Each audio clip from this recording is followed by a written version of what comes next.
आज हेउची राज्य रे प्रथम पर्याय निर्वाचन जहाँ पाई आज निजर नेता चयन करुछंती जनता।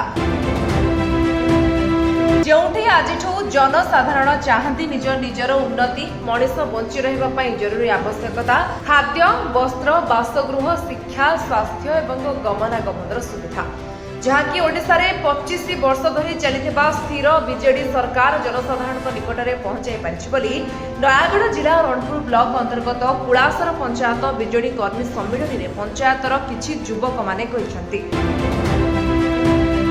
जो माने आगरु बीजेपी रे सक्रिय थिले स्वतः प्रवृत्त भावे आसी आज विधायक तथा जिला योजना बोर्ड अध्यक्ष सत्यनारायण प्रधान एवं जिला परिषद अध्यक्ष इंजीनियर देवाशीष पट्टनायक उपस्थित में दलीय संघ पताका उड़ाई गतकाली रविवार दिन संध्यारे बीजेडी दल में मिशिछंती।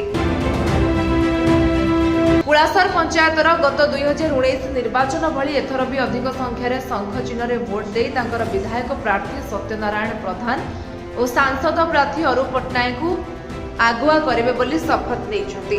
विधायक जिला परिषद अध्यक्ष और पंचायत बीजेडी सभापति रामकृष्ण पट्टनायक कर्मी मानक मनरे दुआर को दुआर बुली नवीन सरकार को जनाभिमुख योजना गुड़िक जमीक विजु स्वास्थ्य कल्याण योजना नवीन कार्ड मैजिक कार्ड शिक्षावृत्ति एसएचजी महिला भत्ता बिना सुधरे ऋण लक्ष्मी बस सेवा 5 टंकिया आहार योजना मातृत्व भत्ता वृद्धि आशा अंगनवाड़ी दरमा वृद्धि कृषक पाई कालिया योजना आदि पिलाठू बुढ़ा पर्यंत एवं जन्मरु मृत्यु पर्यंत योजना गुड़िक जनसाधारण को अवगत कराइबा निमंते प्रेरणा प्रदान करिसंती।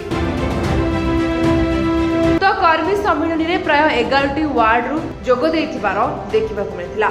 कुलासरु विनोद कुमार साहू को रिपोर्ट विश्ववाणी लाइव।